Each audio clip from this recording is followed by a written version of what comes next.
Chilean President Michelle Bachelet, a pleasure that you've been able to join us here in Washington, D.C. during the Nuclear Security Summit. Delighted to be with you here, Rachelle. Thank you so much. Now, it's only fitting that we start with the topic of energy. Now, Chile imports about 70% of its energy and is one of several Latin American countries that doesn't actually produce nuclear energy, but there are plans coming within the next decade. Tell me, what does having nuclear power mean to Chile? Well, as a matter of fact, we only have nuclear power for mainly medical use and industrial use. And we have been discussing and analyzing if we need nuclear power for energy production, but we haven't finished the studies yet. We have been doing it with the International Organization of Nuclear Energy through all the different steps, and to decide at the end when we have the last results whether we are going to go that way or not. In the meantime, we have been working much more on renewables because, you know, we have the more driest desert in the world, and so we have a huge power on solar power, wind power, and so on. But anyway, even though we don't have much nuclear power, we do understand that nuclear security is essential. So that's what we have been participating in the 4 summits, and this has been the last in this format.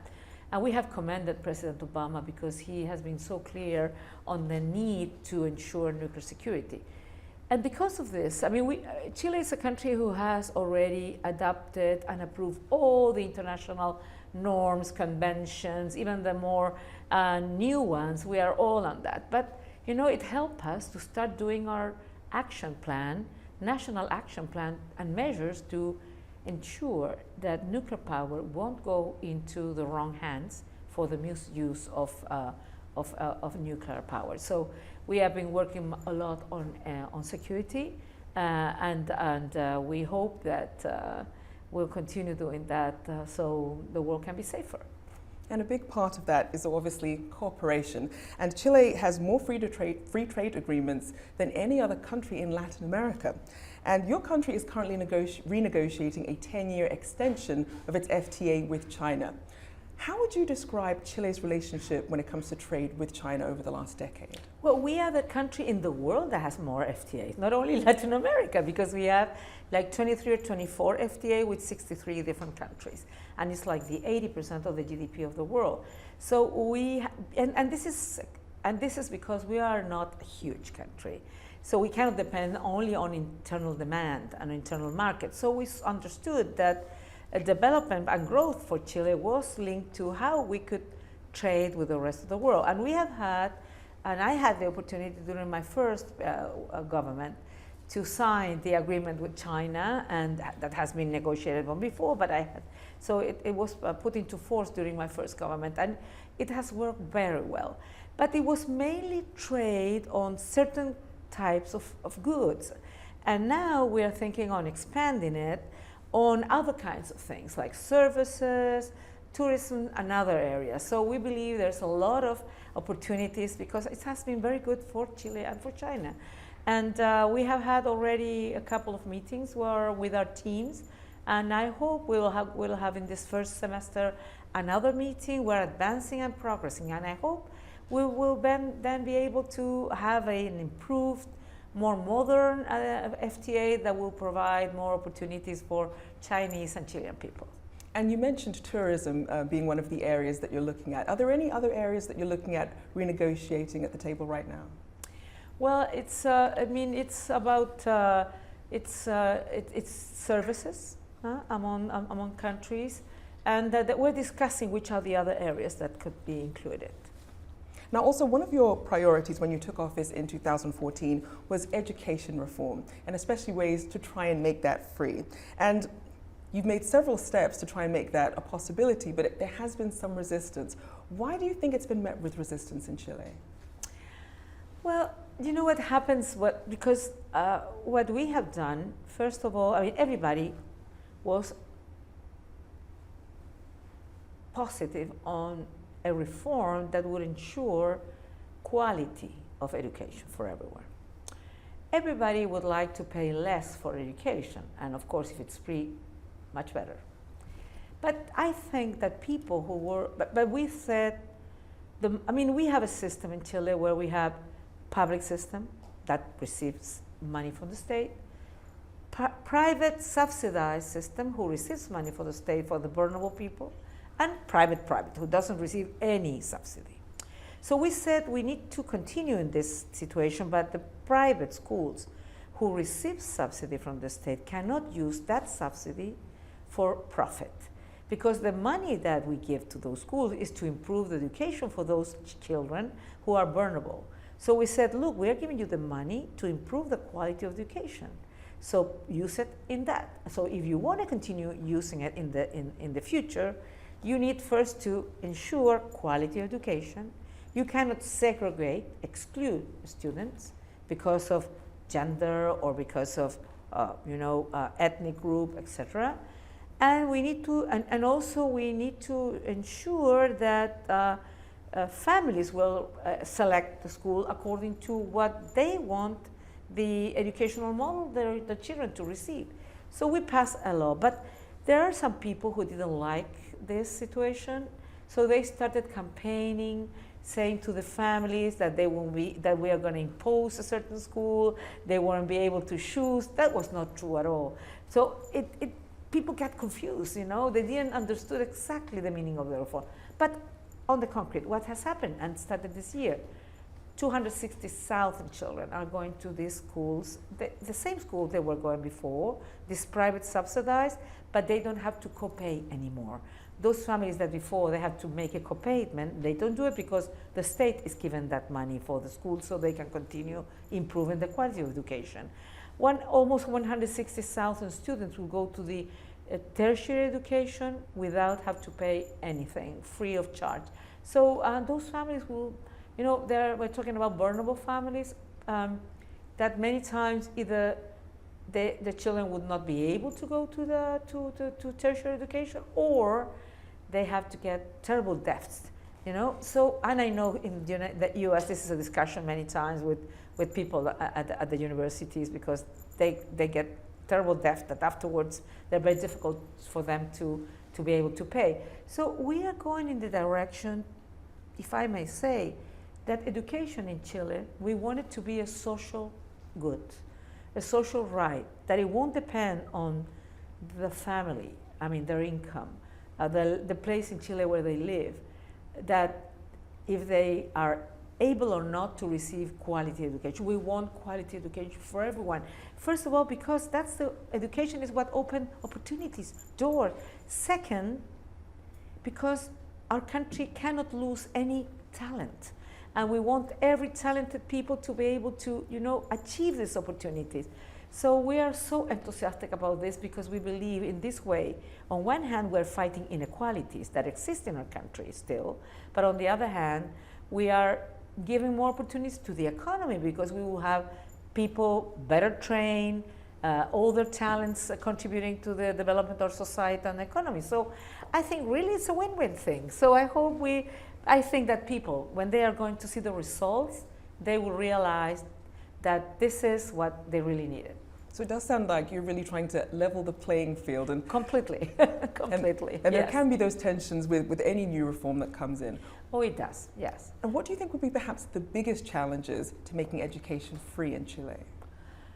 Well, the challenges that we have is, of course, the economy is not in the best moment because, as we mentioned before, China is one of the biggest partners.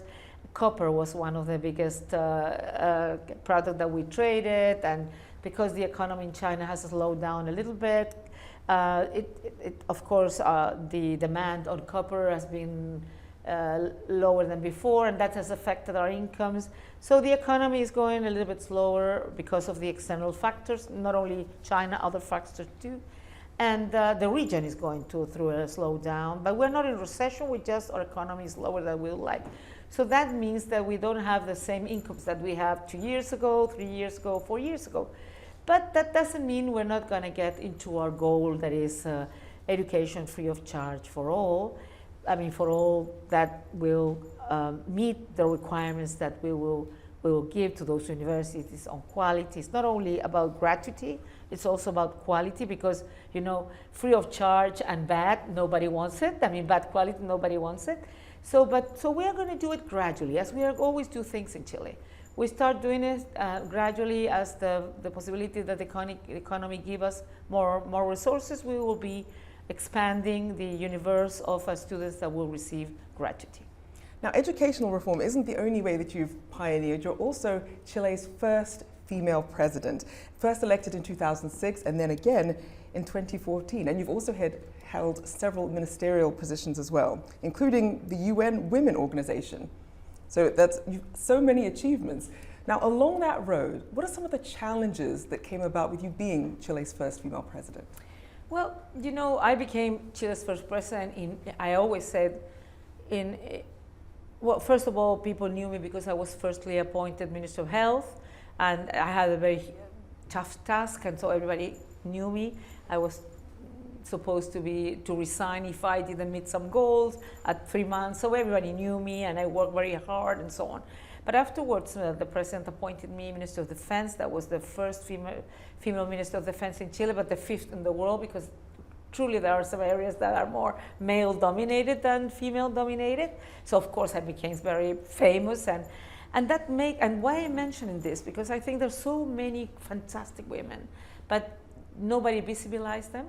They don't have the chance to be known, and so many times they don't have the opportunity to be in those decision-making positions where they should be, and they could be contributing a lot.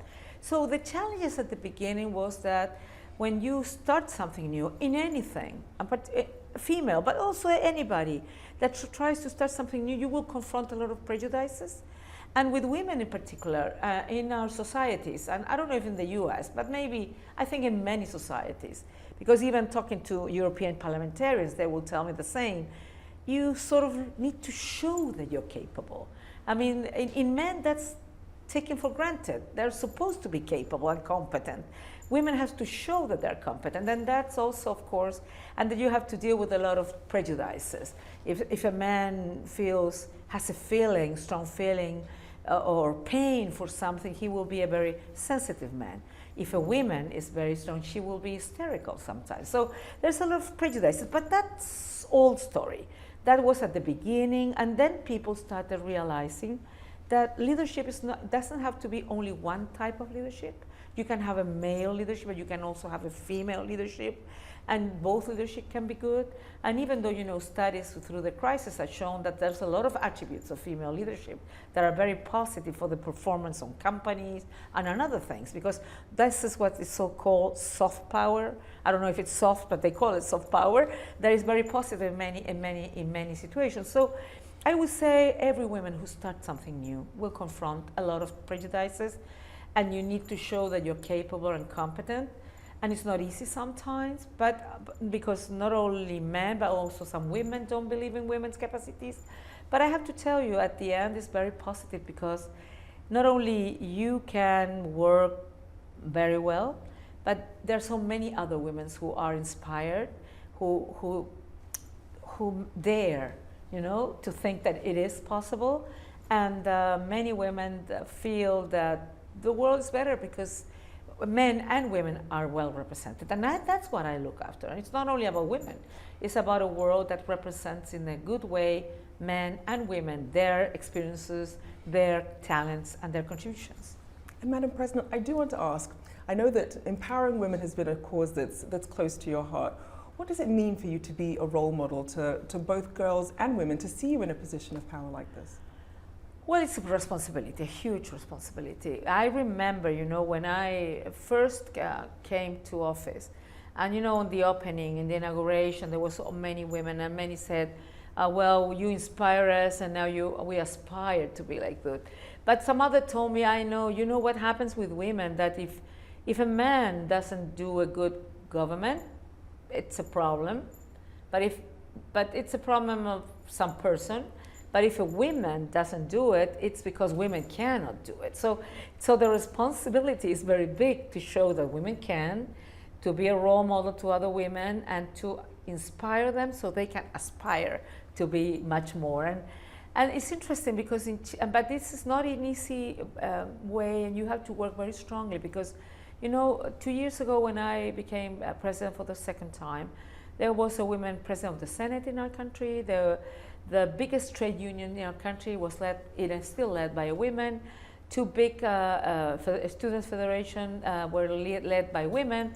So somebody would say, oh, Chile is the paradise for women. No, but still we have a lot of work to do to ensure same salary and no salary gaps, to ensure that women has nurseries and kindergartens so they can work and have their children with well care conditions, and that there are homework that are shared by men and women. So we have advanced a lot, but we need much more to do in Chile and in the world.